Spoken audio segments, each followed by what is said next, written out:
This is the emergency broadcast system. This is not a test. Repeat, this is not a test. Citizens are advised to take the following steps. If exposed, remove clothes. The emergency broadcast system.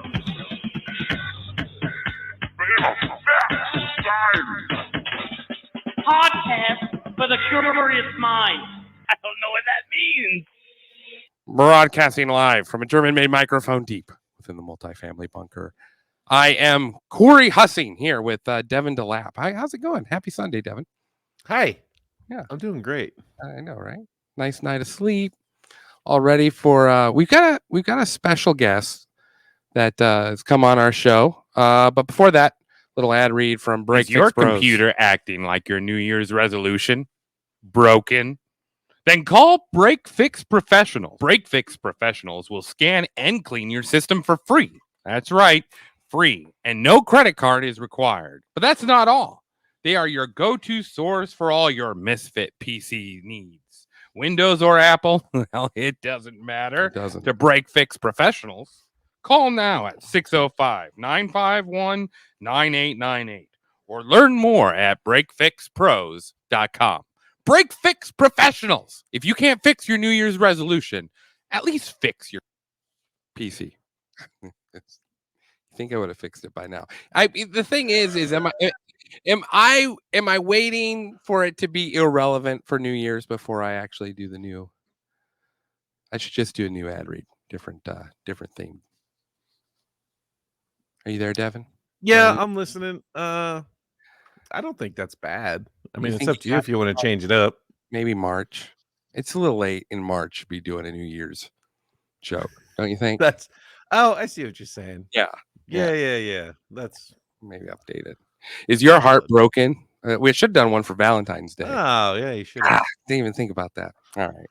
Well, we got a very special guest. Gurpreet Padda has joined the show. Dr.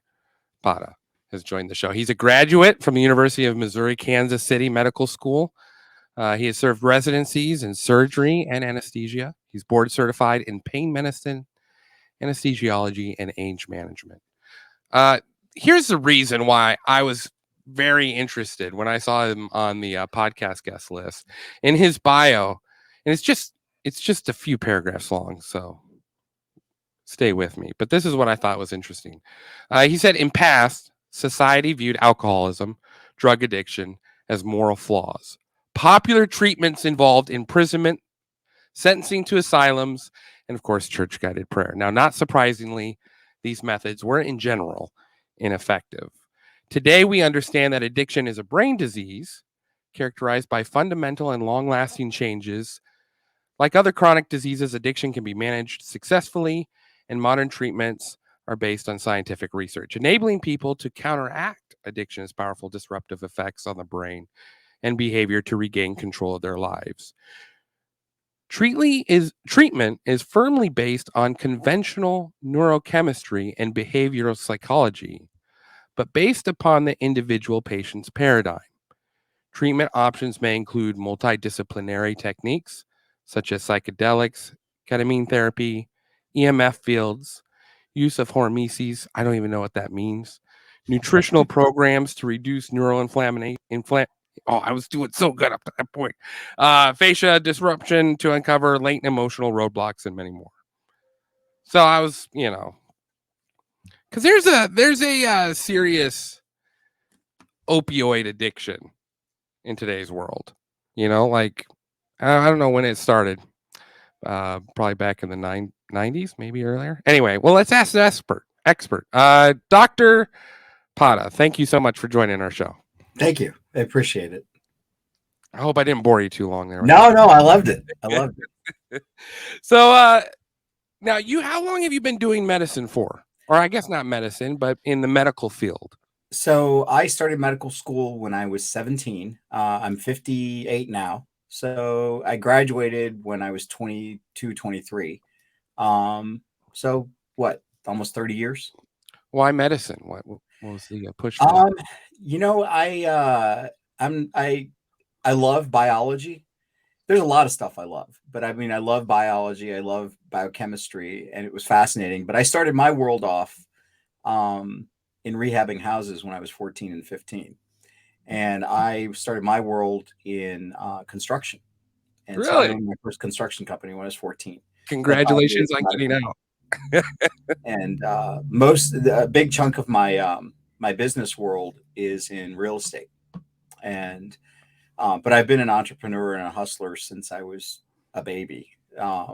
Just because I grew up in India, and we grew up in the border with Pakistan, and it was a very tumultuous place. And there's a huge backstory. It would take us an hour to go just through the backstory. But We love backstories of Phantom Facts. We do. yeah. So my grandfather was a freedom fighter, and he had been in charge of Pakistan, Lahore. And when India separated, I was born 17 years after the separation between Pakistan and India. And so when the British left, they looted India, took everything. They took trillions of dollars of currency, trillions of dollars of asset value. They took a country that was probably had the third largest GDP in the world, and over the course of a few hundred years collapsed it to a third world country. We had the highest education level in the world, and the Brits came in and basically robbed us. And so they took a lot of stuff, and then they left us with India and Pakistan fighting. My grandfather was I'm Sikh, and Pakistan is mostly Muslim. He was the elected governor of Lahore, and the Muslims during that separation didn't like that. And so there were fatwas issued against our family. So, there was a tumultuous. What is a period. fatwa? A fatwa is an edict by a religious individual, basically says, go kill that family, go kill every male heir in that family. And so when I grew up in an area where I had a bodyguard and a Belgian Malinois that spoke only Dutch and German. And being an idiot child, I would always do stupid things and try to get out of supervision. And eventually they ended up having to send me to a boarding school where people didn't know who I was. And I still had my bodyguard and I still had my Belgian Malinois. But I got to grow up in a very tumultuous place where there were air raid sirens, there were bombings, there was cataclysm. And I didn't even see my parents for years, probably 5 or 6 years while I lived in a boarding school. Oh wow! Is that still like in effect? Your fat? No, it's gotten a lot better. I was just in India last week for 2 days. I went to do some stuff, and I literally was on the ground, I think like 30-something hours, 31 hours, and was back. But no, it's gotten a lot better.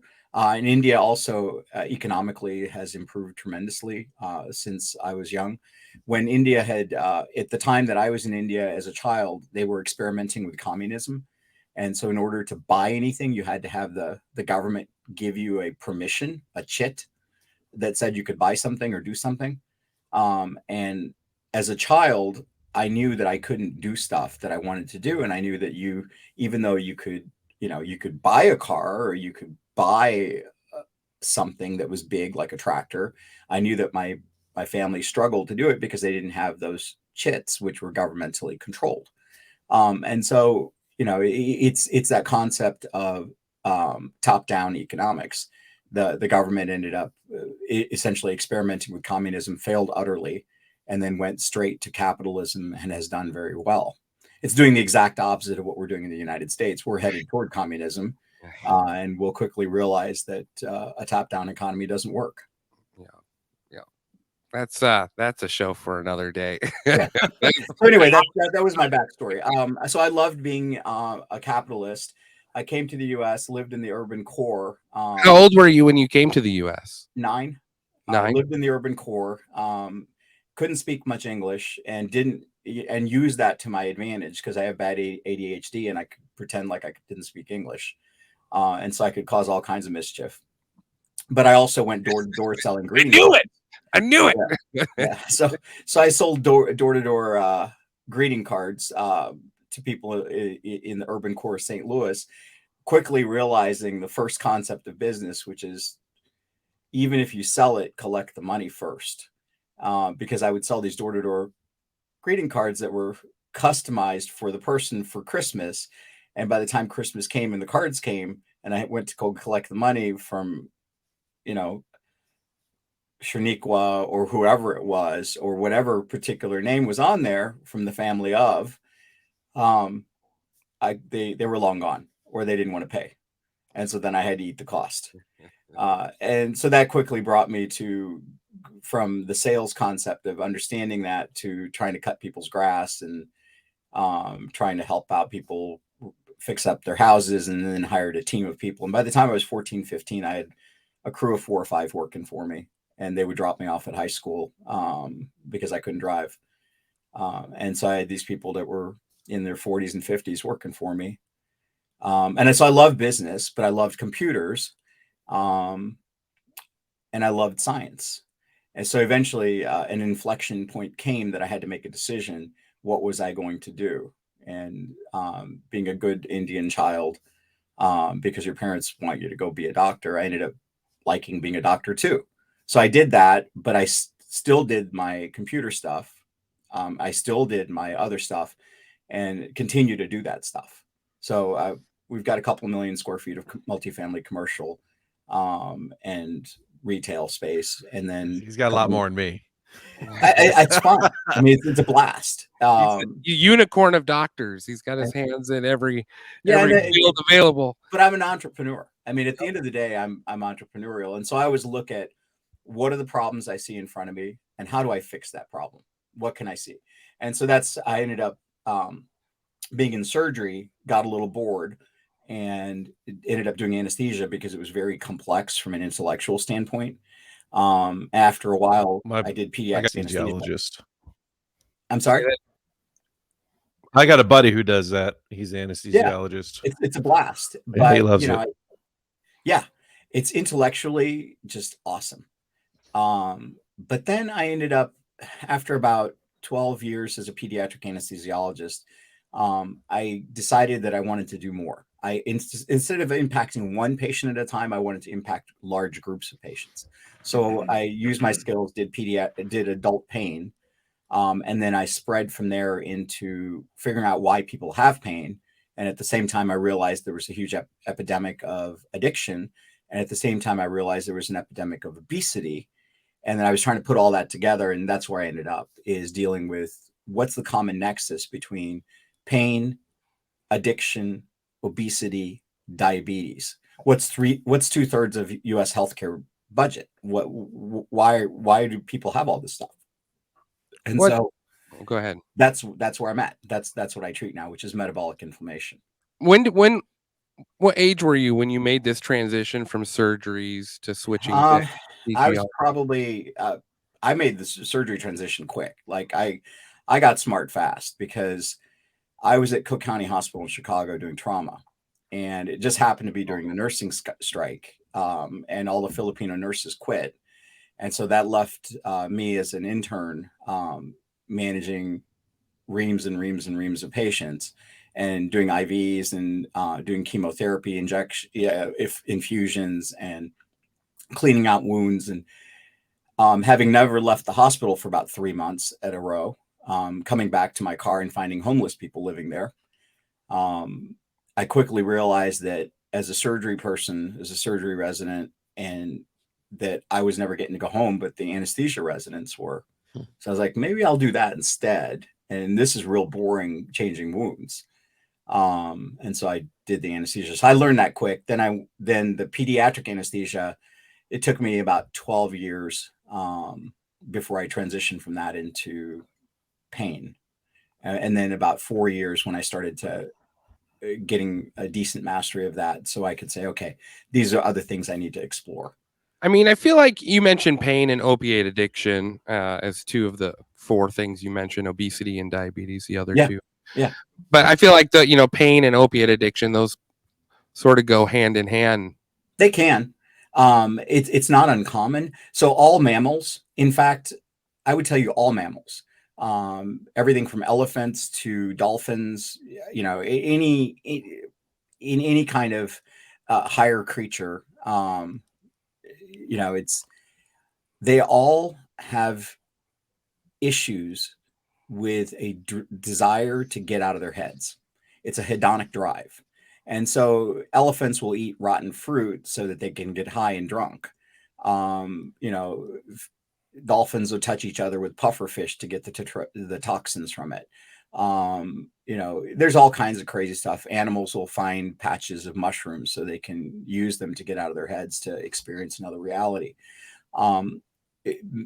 Human beings have been using psychedelics as well as mu agonists, which is opiate agonists, forever. It's just that as they become more pure, they become more easily addictive, and they also become more dangerous. So the difference between smoking opium and having fentanyl is a world of difference. It was hard for people to overdose on opium if they had to have it in a pipe and they were smoking the raw opium poppy. But as they started to make it better and make it heroin, black tar heroin, and things of that nature, people would overdose and die. Well, now it takes micrograms, like dust of fentanyl, to kill people because it's so pure. So one, there's a natural tendency for all creatures to want to get out of their heads. And two, as you purify the substance, it gets a lot worse and it becomes more severe. And these things, there's a reason for this. There's an underlying reason. Do you feel like there's a malicious intent upon the people that are creating these drugs to make people addicted, or do you think it's just the natural progress of science purifying it until they get a? Well, I mean, I think it's a natural progression of all of what we do as humans is to try to figure out that key element that does what we want it to do at the highest possible level. And so that's just the drive of being a human being, that we have the ability to manipulate our environment in such a way that it becomes so dangerous to us that it can kill us. So that natural drive is always there. But as in terms of what the motivation is for the people doing the distribution, you have to think about that for a second. If you were a drug distributor and you killed off the thing that was providing the demand, then why would you do that? I mean, that doesn't make any sense. Why would you kill your customer? And so I don't think they're doing it intentionally, but I think they just can't regulate it. And I don't think that's the whole issue here. So,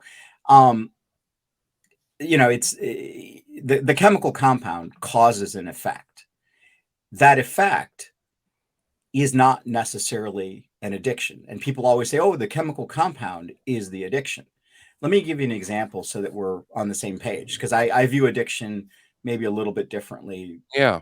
Okay. Yeah. So, go ahead. So they did studies on rats, and they took these rats and they threw them into a terrarium, and they put a rat in a terrarium, and they gave the rat the opportunity to have water, or and the other side, they gave the rat the opportunity to have water plus cocaine.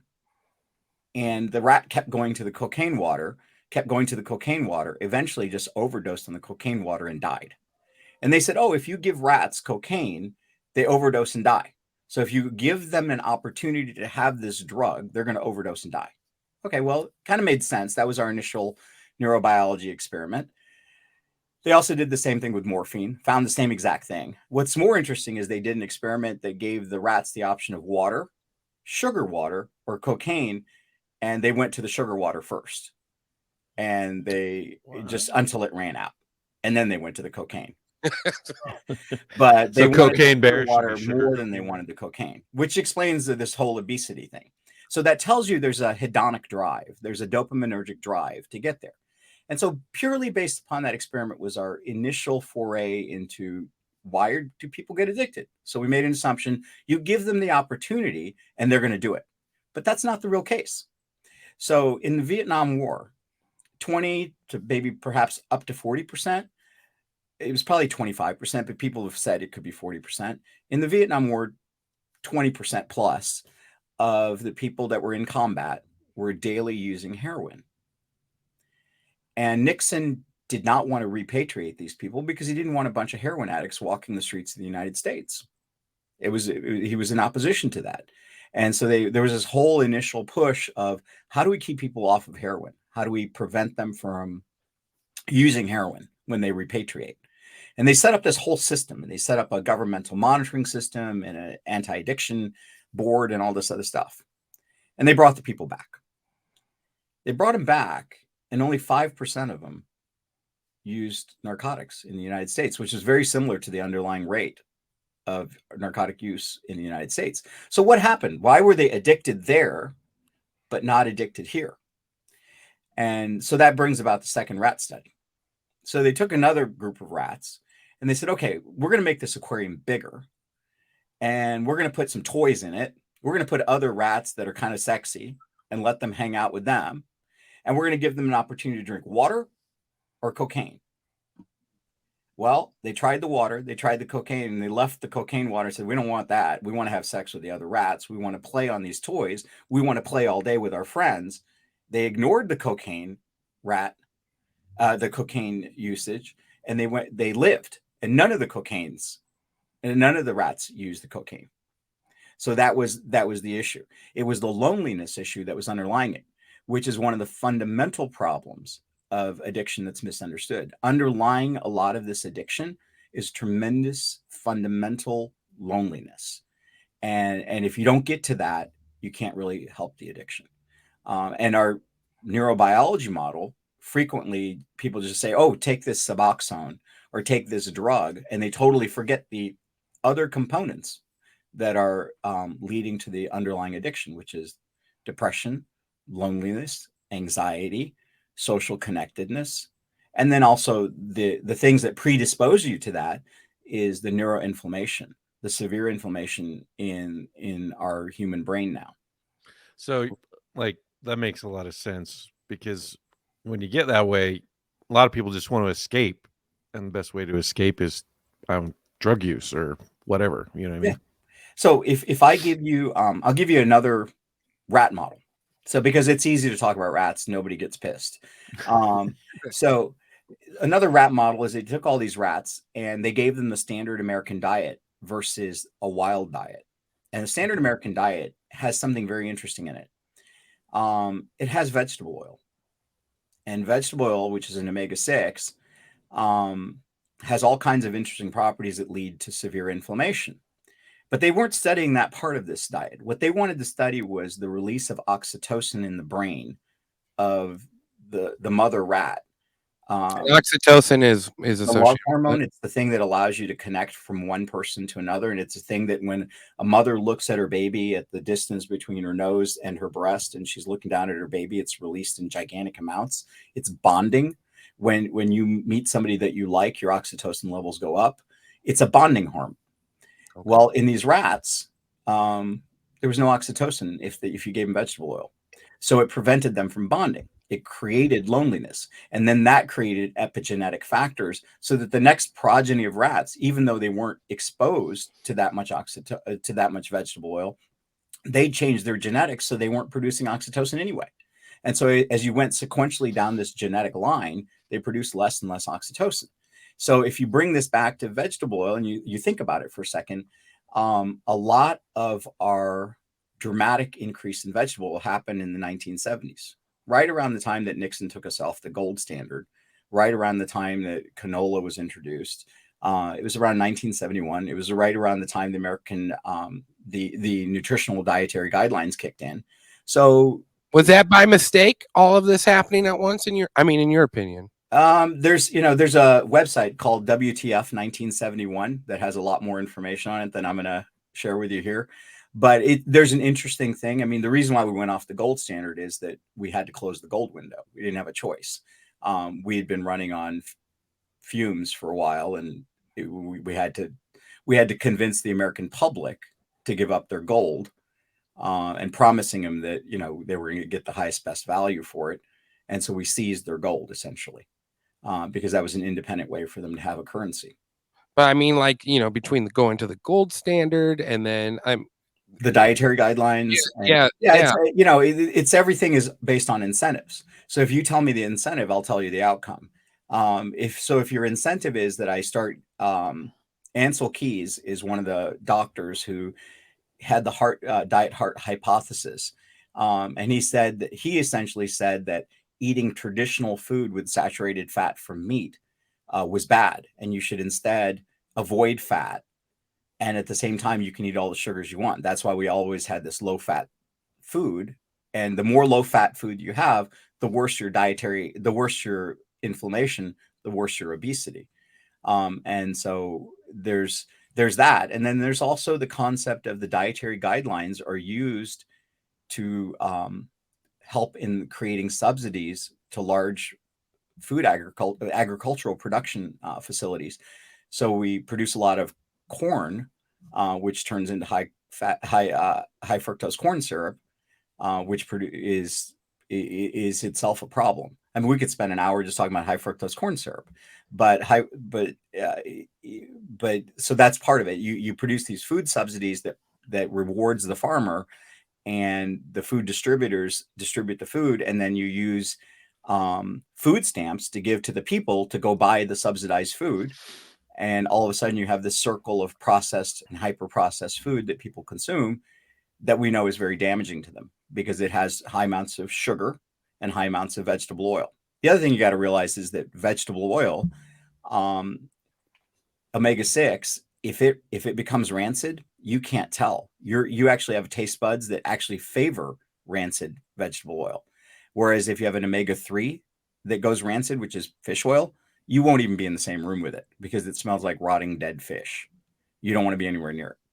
What you keep talking about this inflammation of, I don't know what I know inflammation. Neuroinflammation.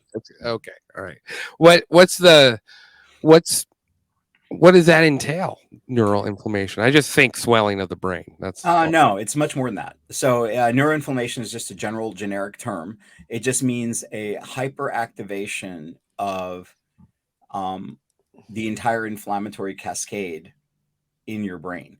So it means all the glial cells are active. It means that you're spending a lot of energy defending your brain from chemical compounds.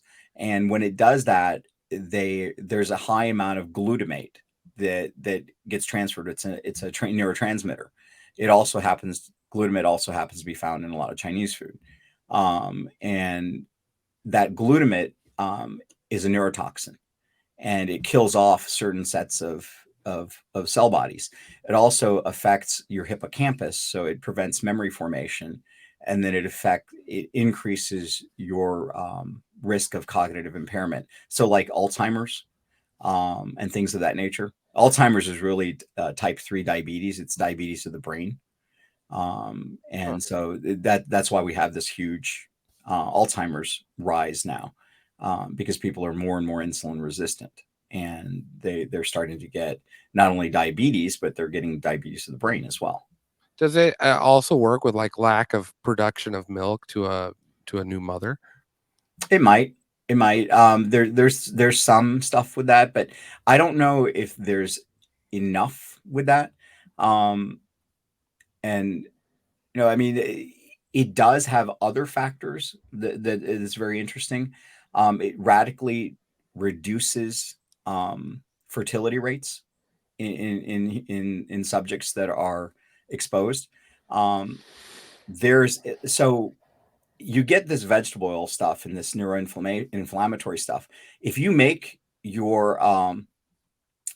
start making vegetable oil on your own, let's say you're a little village in India and you decide that you're going to make vegetable oil on your own, you might inadvertently end up with some gossypol in your vegetable oil because it's one of the degradative products. Gossypol is a permanent sterilization agent. It kills off your ability to reproduce. Now, gossypol might be useful to kill off populations of pigs in the wild if you want to control their population. But in the United States, we've got a historic population decline. We've lost population. But for illegal immigration, we'd be net negative because you need 2.1 people produce per woman, and we're down to like 1.4. And we're in net negative territory. Most of the westernized world is in net negative territory. Now we've got a bunch of immigration. The benefits and risks of it are that's a separate argument, but that, we're at the point where within 20, 30 years, I mean, China's already there. I mean, China's already net negative. Japan's really screwed too. With Japan, oh yeah, Japan's been screwed for 10 years, 20 years. They could have predicted this.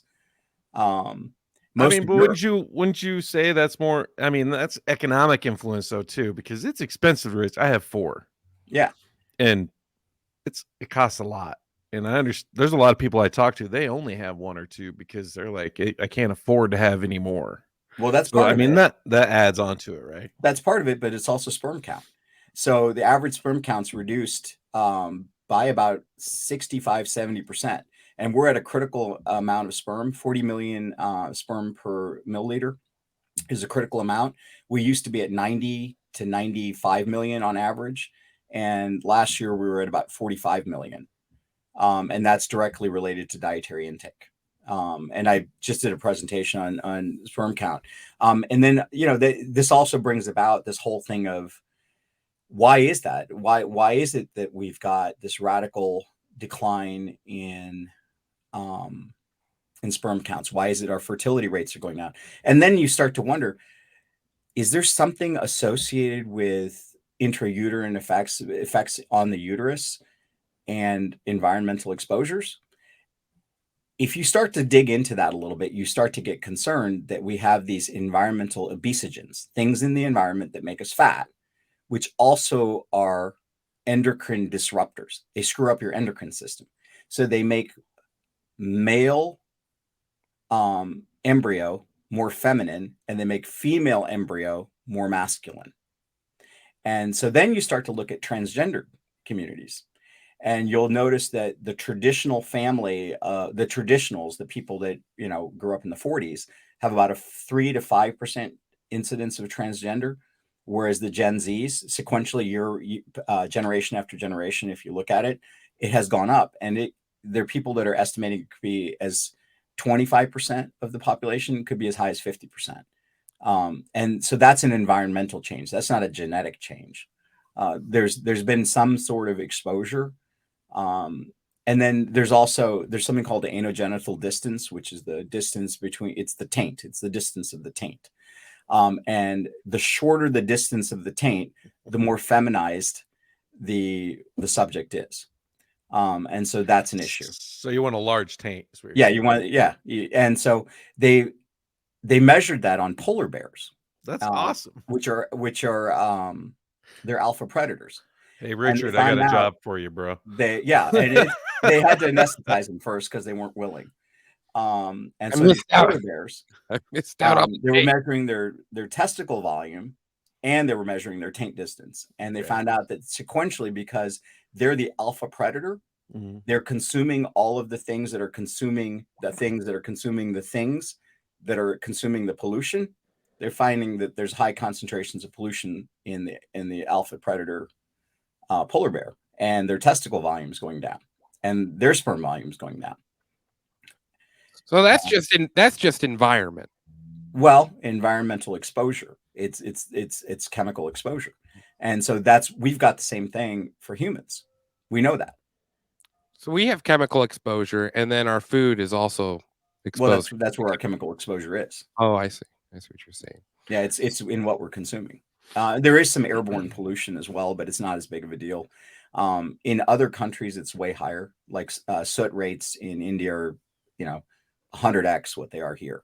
How does that affect bear? Like what are they eating that's causing that? They're eating other animals like seals, who are eating fish, who are eating algae. And so because they're the alpha predator, they get all of this stuff concentrated all the way up.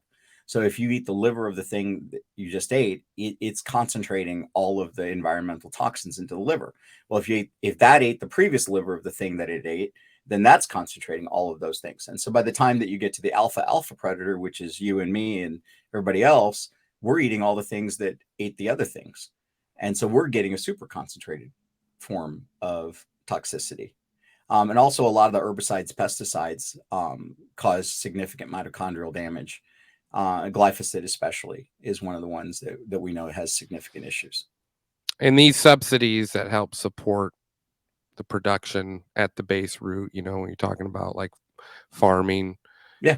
Because I'm from South Dakota, raised South Dakota and Iowa. So like farming is huge in this community. And it's changed so much from the time when I was young.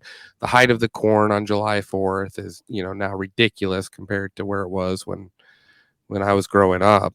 And, you know, the amount of prepping and genetic modification just to the seed I mean, that's all you hear is those commercials for those corn companies now, and they're heavily subsidized too. Yeah. I mean, they're not doing it because they're nice. They're doing it because they make a lot of money. Yes. And the more grain that you consume, the bigger the problem that you have.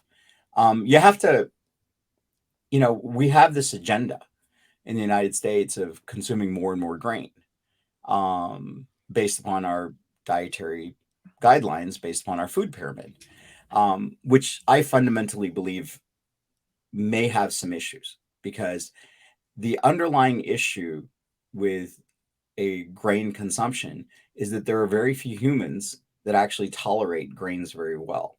It causes leaky gut in most humans.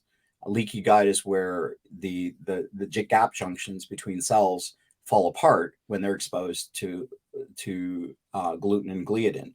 And when they do that, that allows fecal material to transfer across the gut wall into the bloodstream, which then causes an increased risk of autoimmune dysfunction.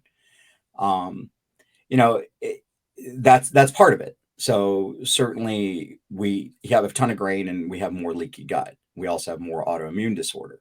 Then the other problem is that the grains are mostly carbohydrate. We get a ton of just pure sugar out of them.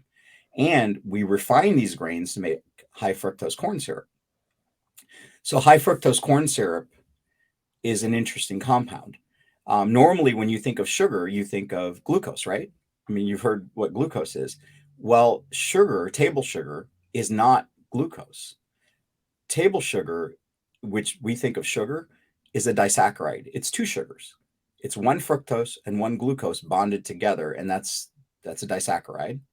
And so technically you should get 50% glucose and 50% fructose. That's 50-50. Well, high fructose corn syrup is supposed to be 55%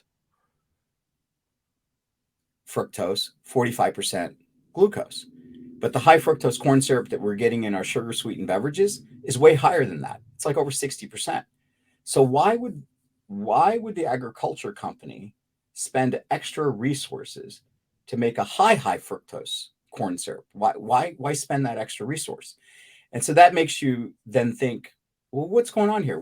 What's the difference between glucose and fructose? So glucose, when it gets into your body, makes you feel, it activates your serotonin system. It kind of makes you feel okay and makes you feel like, hey, that tasted good. I kind of like that a little bit. A sugar rush? Kind of, yeah. It makes you feel attracted to it. And it says, hey, I kind of like that. Fructose, on the other hand, does something else. Fructose activates more of the dopaminergic circuit and makes you want it again in 14 minutes. It's like cigarette smoking. You're jonesing for it. You're demanding it. And it's the same concept of, I got to have that again. I got to have that again. That's why people that get on the bandwagon of high fructose corn syrup that have soda, they end up taking another hit of soda every couple of hour and a half or something like that. So Warren Buffett, in essence, is a drug dealer. He just deals in sugar. He's a dealer of Coca-Cola, which used to be originally cocaine. Yeah. So at one point, that's what the underlying recipe was. That was their secret recipe, coca or coca leaves. Yeah. Just a little sprinkle on that, Oh, Corey, it's awesome. South Dakota internet. So that's kind of where we're, those are the kind of the things that I deal with in my patients so that I can educate them on how to organize themselves. Okay, I got a question. So what diet do you do? Are you like a carnivore guy? I mean, I'm pretty close to carnivore. Yeah. I do stupid things every once in a while, like once every couple of weeks I'll have a cupcake. Everything I in call it, moderation, right, Doc? yeah, I mean extreme moderation, but most Right. of my dietary intake is extremely low carbohydrate, and I'm mostly carnivorous. Because Um, Jordan Peterson, he's very much on a carnivore diet where he just has beef and salt, right? Like yeah, he's like, it's not sexy, but I feel best I've ever felt. yeah, it's and we know that imagine this if you were. So you're living 15,000 years ago and you're looking off in the distance and you see that giant animal over there on the hill and you're real hungry and you want to go eat something and you look at that thing and you go, maybe I'm going to eat that. What's that thing going to do? What's the likelihood of what it's going to do? What's the first thing it's going to do? Run. Yeah, it's Yeah. going to fight or flight. It's Yeah. going to either fight you or run from you. And that may be too hard for you to deal with. So you start to think, well, maybe I'm going to eat this bush over here that has these berries on it. Does the bush want you to eat you? Does the bush want you to eat him? No. No, probably not. And so, but it can't run and it can't directly fight you. So how does it fight you? It's interesting. There's a couple plants that'll change their flavor, their leaves once they're being eaten on, and other ones will poison their fruit. Most of them will poison. Yeah. And even if it doesn't poison you right now, it's going to make you have shits later. And so it's going to cause you to expel its seeds for it in another place so that it grows more plants. Right. And so it causes you to have GI discomfort. And as we refine these plants, because the plants that we have today, the broccoli that we have in 2023 does not look like anything like the broccoli we had in 1915. We've so changed these plants that they don't look anything like they used to, and we've modified them to the point where we've made them gigantic, so they look big, but they're nutritionally deficient, and they have chemical defense weapons inside of them that are very significant. How do you counterbalance that, though? I mean, besides, I guess, growing your own vegetables? You grow your own vegetables. You eat mostly meat. That's what I do. Meat, fish, eggs. And, I think that depending on the culture you're in, you can certainly be vegetarian. You can certainly get to be vegetarian and have a healthy diet, but you have to have saturated fat with it. And you have to have healthy saturated fat, which is usually butter, butter, olive oil. But what you can't have is mazola, canola, margarine, things of that nature. So you have to avoid the bad oils and have the healthy saturated oil. And then you can get adequate amounts of protein through other sources. But what you want to avoid is a diet that has a ton of carbohydrate. And that's the key thing. You want to avoid that gigantic flux of carbohydrate, and you want to restrict the feeding frequency. So how the body works is that you're not intended to eat all the time. You're intended to starve most of the time, store up fat for when you need it, and then use that fat. And so you eat and you gorge in small portions, and then most of the time you don't eat. It's That's a called time restricted nutrition. like intermittent fasting. Yeah. Sort of And a- so, if we eat from the time we wake up to the time that we go to bed, we never deplete the glycogen out of our liver. If you don't deplete the glycogen out of our liver, which is 2,000 kilocalories or so, if you don't exercise constantly and deplete that glycogen, or if you constantly eat, you have 3 meals and 5 snacks a day, which is the average American intake. You never deplete the glycogen out of your liver, so you end up with a congested liver full of fat, which is why we have such a high rate of non-alcoholic fatty liver disease, and which is why we're also so insulin resistant. So those are the kind of things that we have to deal with. Do you have a book? Have you written a book, or have you considered writing a book? I have been. I teach nationally. I teach all over the country, and my website reversediabetes.md, www.reversediabetesmd, has free information. But I did write. I've written 3 books. And the last one was Next Level Your Life. It's a little backstory, but I've written some keto books. But I share this information freely because we don't charge for this. I mean, we want people to understand what's happening.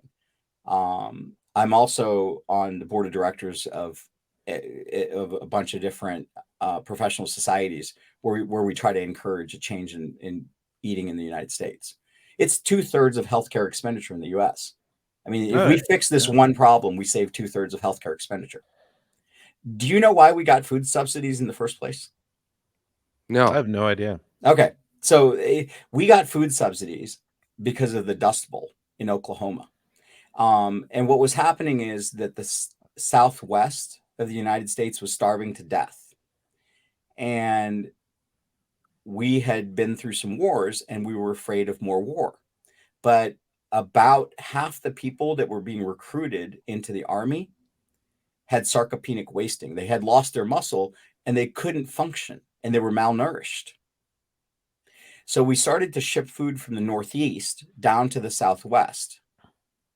And they started to ship food, but they couldn't let it rot on the way. So they had to hyper process it. And so we ended up giving subsidies to the people down there. And then the agriculture folks got used to those subsidies with hyper processed food. And that was the origin of processed food.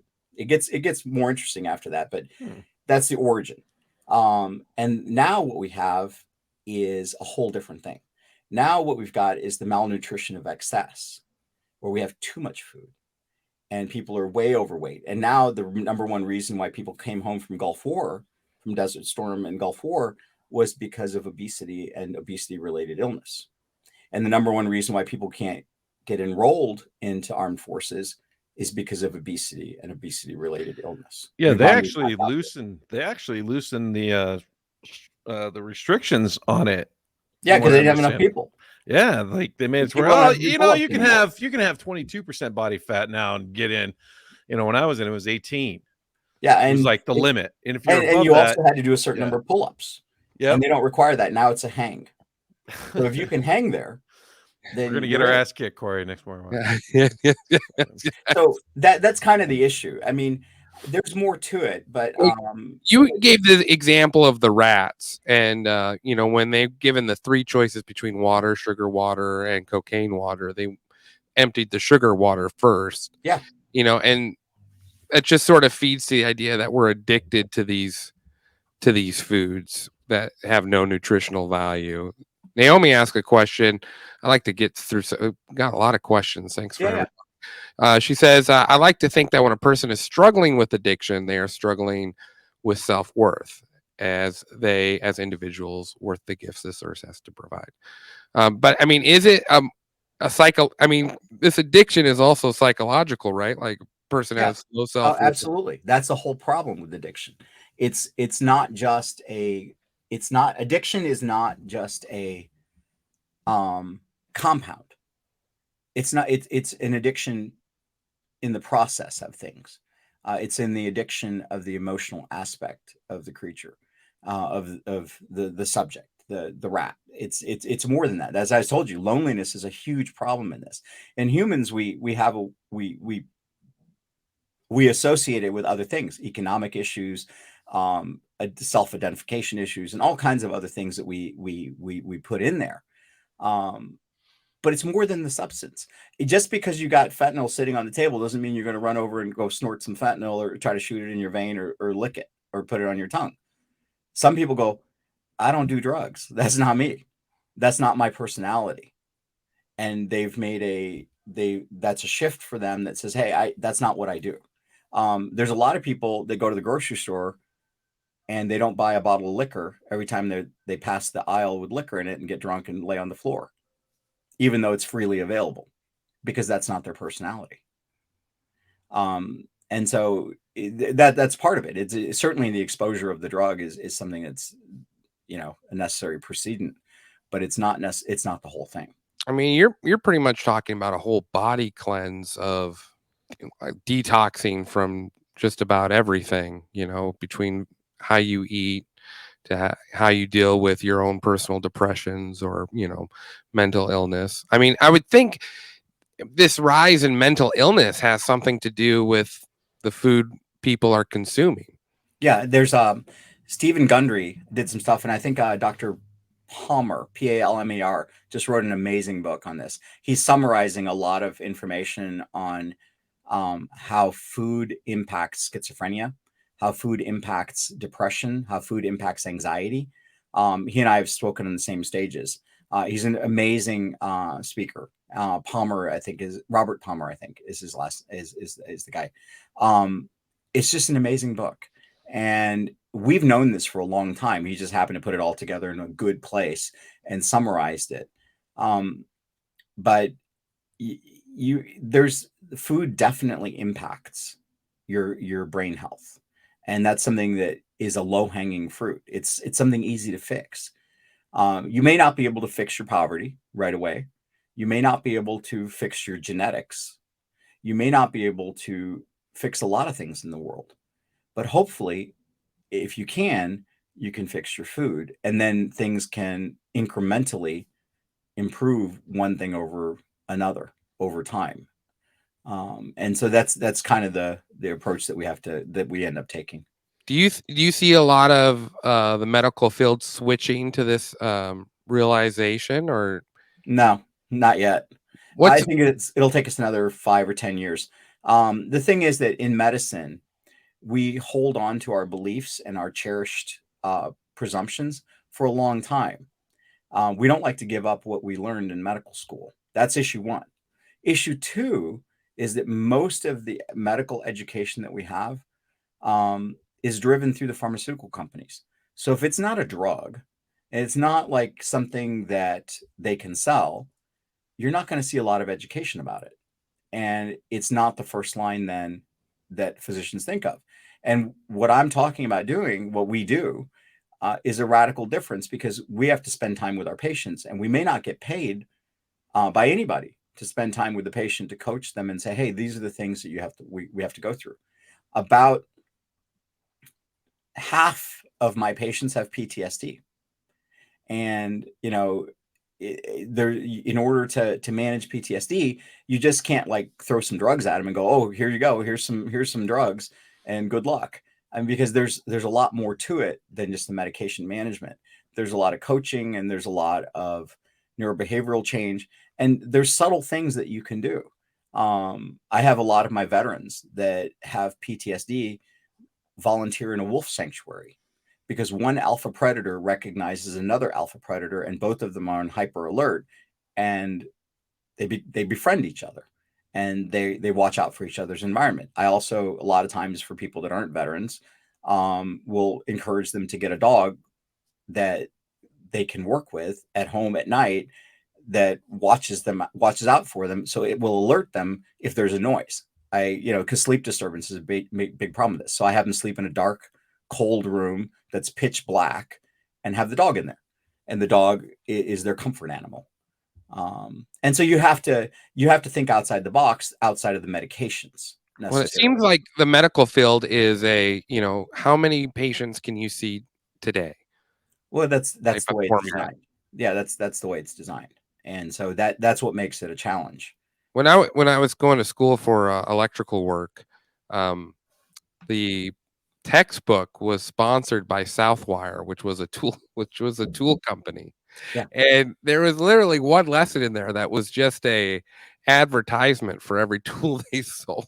Like, here's your list of tools. By the way, Southwire makes all of these tools. And I feel like, man, if they do it, in school systems like that, I would think the medical field would have similar. It does. That's where I would tell you 70 to 90% of all professional societies that receive that are out there that do the education receive funding from pharmaceutical agency. And so if I'm the guy giving you the money, there's a possibility you may be more favorable to the things I'm teaching. And unfortunate part about it is that the people that approve these drugs also get funding from the pharmaceutical companies. You would think that it would be illegal for the Food and Drug Administration people that approve these medications to get funding from the drug companies, the very drug companies that they're supposed to be reviewing. But that's not true. In fact, a big chunk of their money comes from these drug companies. You think with money in everyone's pockets there, in that little ecosystem, how do you how do you foresee 5 to 10 years the medical field changing? I have no idea. Let's just hope. It's scary. I mean, we need to do something. And, there's this is something that I'm strongly pushing that, look, if you receive drug money, you shouldn't be allowed to be on the FDA. You shouldn't be in the CDC. You shouldn't be in a position where you approve or disapprove that drug. I think that that's an ethical boundary that you shouldn't have. You shouldn't be doing that. And there's something called corporatism. Corporatism is when the government and corporations collude. It's not communism, it's corporatism. I think Mussolini is who coined corporatism. And it's more fascism, but it's when the government and the corporations start to collude and work in the same direction. And it's usually it's the human person on the other side of it that doesn't have as much choice when government and corporations start to collude. And when people from corporations end up in government, and when they leave government, end up back in corporations, and you have this cyclical back and forth between corporations and government, that creates a problem. And that's a moral all hazard, over. It's all over too.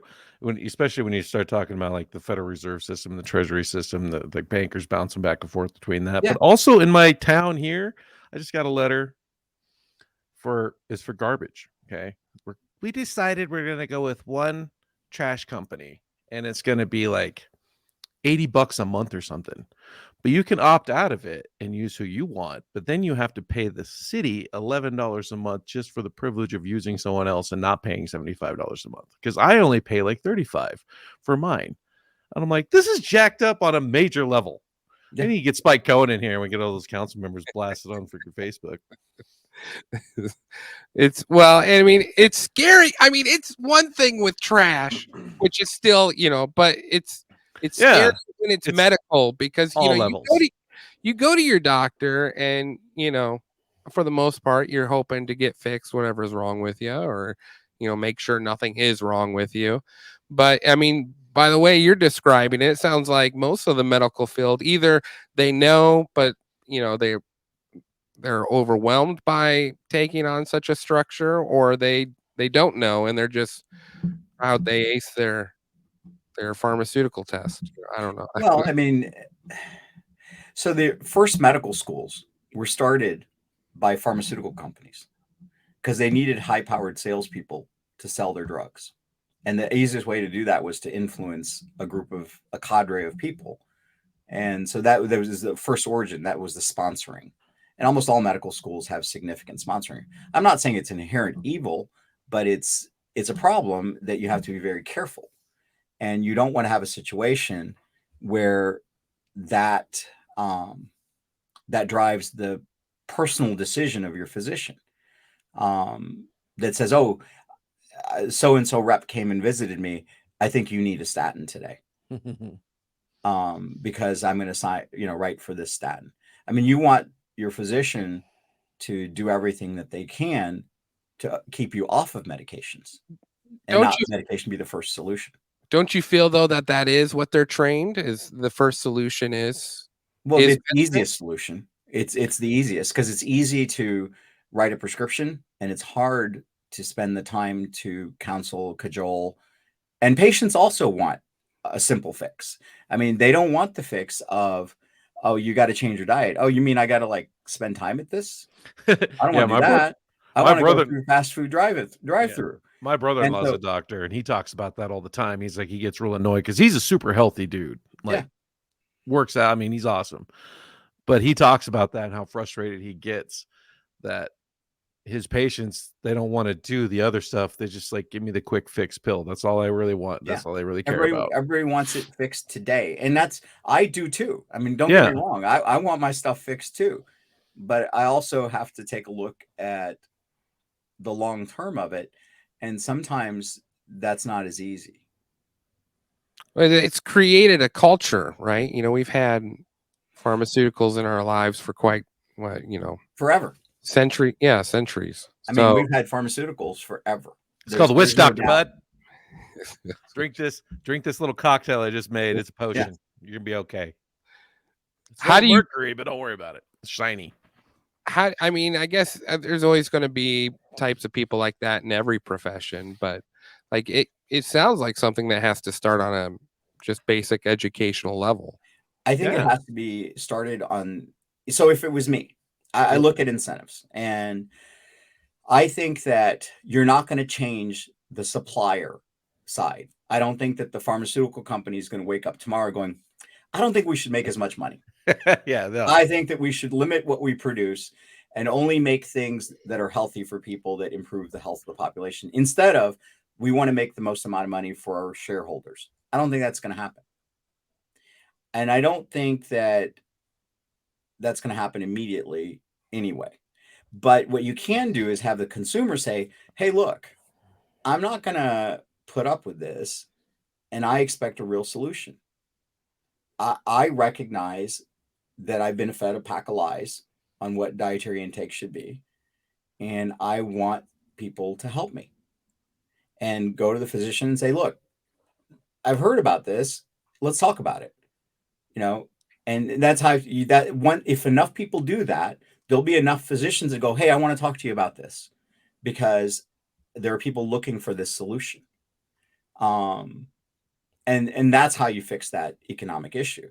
You have the consumer saying, hey, I got to do this. Now, the problem in this is the media, because the media will manipulate the information, making the consumer think that this is healthy. Oh, this is heart healthy because it's got this stamp on it. And it's approved by the American Heart Association, which happened to get a bunch of money from the vegetable oil companies, which happened to get a bunch of money from the sugar companies, which happened to get, the Kellogg's is heart healthy. It's better for you. Do you know the origin of Kellogg's, by the way? We have talked about the eugenics program here. Yeah, the John Harvey Kellogg, Seventh-day Adventist. And the actual origin is that he figured out that the grain and the feeding people grain all the time dropped male testosterone, so they quit masturbating in his insane asylum. And so that was the origin of cereal. And the Seventh-day Adventists own most of the cereal manufacturers in the world. Really? Yeah. That's interesting. And it started for a good reason. So the origin of Seventh-day Adventism is amazing because what it was there was a lot of brutality and violence against women. And this was when the religion initially initiated. And so they were trying to figure out, how do you reduce violence against women? And one of the things was, well, if you put people on a vegetarian diet, they're less violent.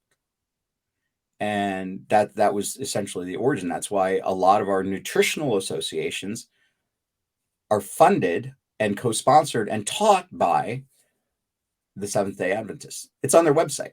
They're very proud of it. And so a lot of the American Nutritional Association is funded by the cereal companies.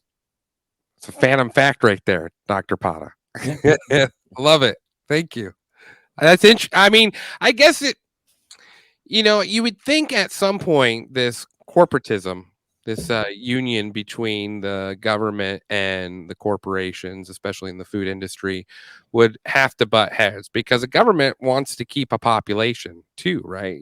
So at some point you would think, there would be some sort of change process. Why does the government need to keep a population if they can print all the money they want? I'm trying to find hope here, Dr. Padda. Yeah. So, I mean, what it wants is a docile population. It doesn't want a population that is too strong. It doesn't want a population that can think too much. This was the whole freedom trucker thing up in Canada.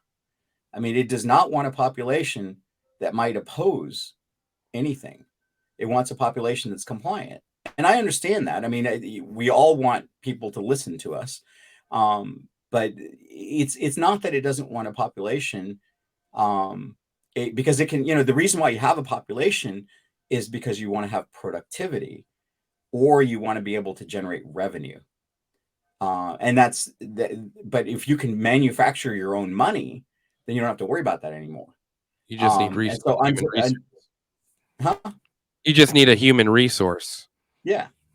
Yeah. And so, it also that then belies another issue is that if you reward the population, a particular asset, a particular portion of the population with subsidies to vote for you, then that might sway elections. And that might allow one governmental body over another one to have power.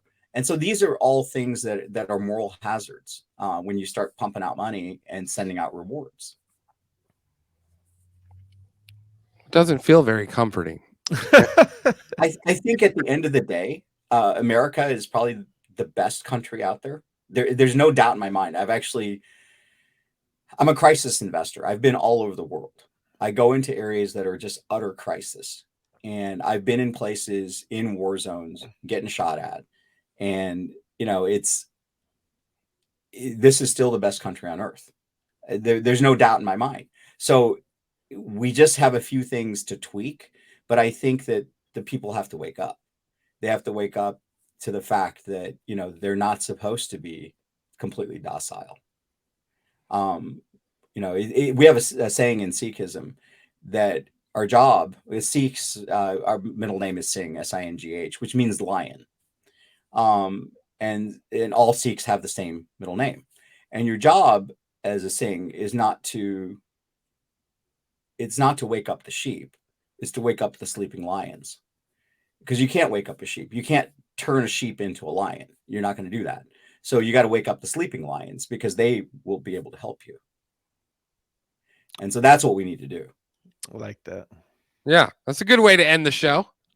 Let's wake to our audience, wake up all our sleeping lions out there. It's fascinating for me. Thank you so much for coming on and talking with us. Is there anything you would like to plug? Your website that people can go check out more information about you? The easiest way is just connect through LinkedIn or go to the website reversediabetes.md or addictionology.center. There's tons of free information on there. And on reversediabetes.md, there's not even like any way that you can pay us. I mean, all the information is free, everything. And we just want people to recognize what's healthy and what's not.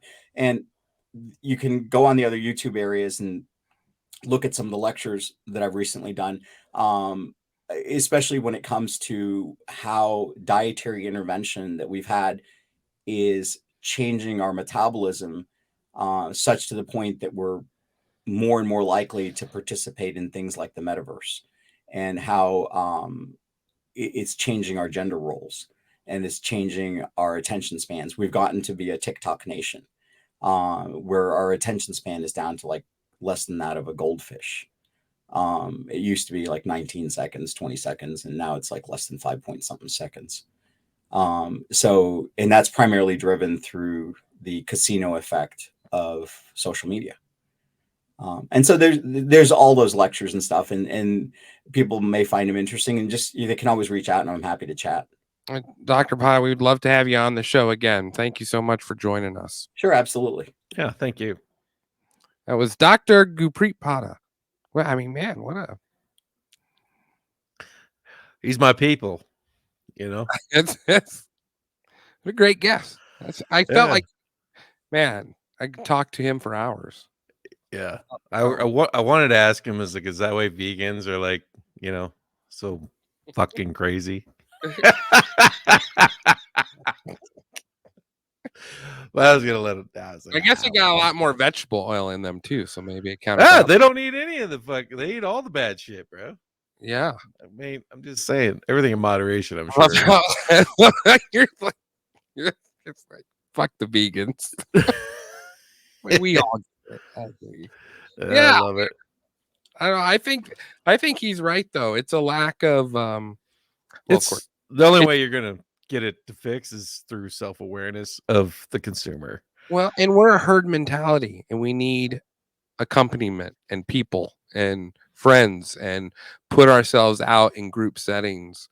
I feel like, just sort of shock your system because we've been so isolated from social media just does that, right? Like, yeah, it's antisocial.